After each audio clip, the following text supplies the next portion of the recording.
You're watching T2T Boxing. This is Tommy Watt for T2T Boxing and IFL TV. I'm joined by promoter Paul Keegan, one half of the DDP team. How you doing, mate? Good, Tommy.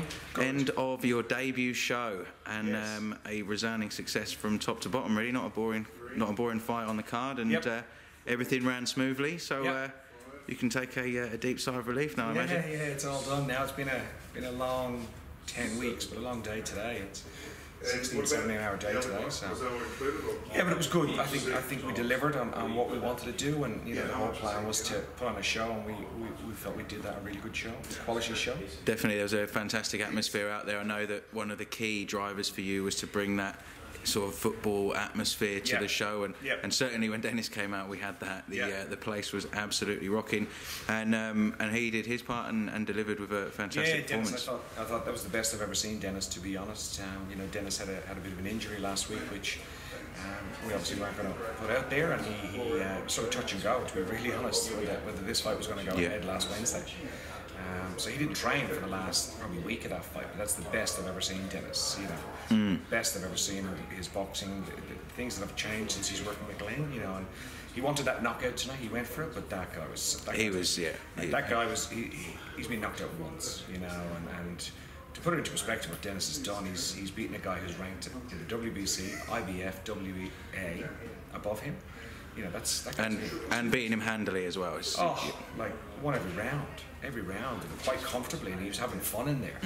You know, so he's a totally different fighter now. The Glenn Rushton effect seems to be. The Glenn Rushton effect. It's definitely the Glenn Rushton effect, but it's Dennis's mentality is different now. He's had a baby, and you know, he's a different guy as well. He knows this is it now for him. And you know, that's it. The motivations are different now when there's another mouth to feed. And so you mentioned in the ring what your plans are moving forward. But say for anyone who hasn't seen that, what is the plan moving forward now? We're not going to hide the fact we want to be aggressive.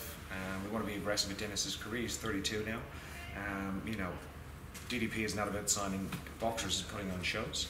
So for us, it's now going for it, and we're very confident to say that we're going to do everything we can to get a world title fight here for Dennis in Australia, in Brisbane. Liam Smith versus Liam Williams. You know, I think Dennis beats them. Either of them, doesn't really matter. He thinks he does. Yeah.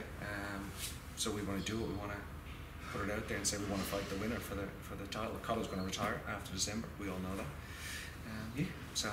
And there it is. And then there's a fantastic option there. And will that be sort of March next year? Do you think? Yeah, we're sort of looking at roughly around March. We're sort of tossing up some dates, but yeah, roughly around March, if everything goes according to plan. If we can't get a world title, we're very, very confident we're going to get a proper world title eliminator. So Dennis is possibly one fight away, maximum 2 fight away from 2 wins from a world title. So his destiny's in his own hands now, which is cool.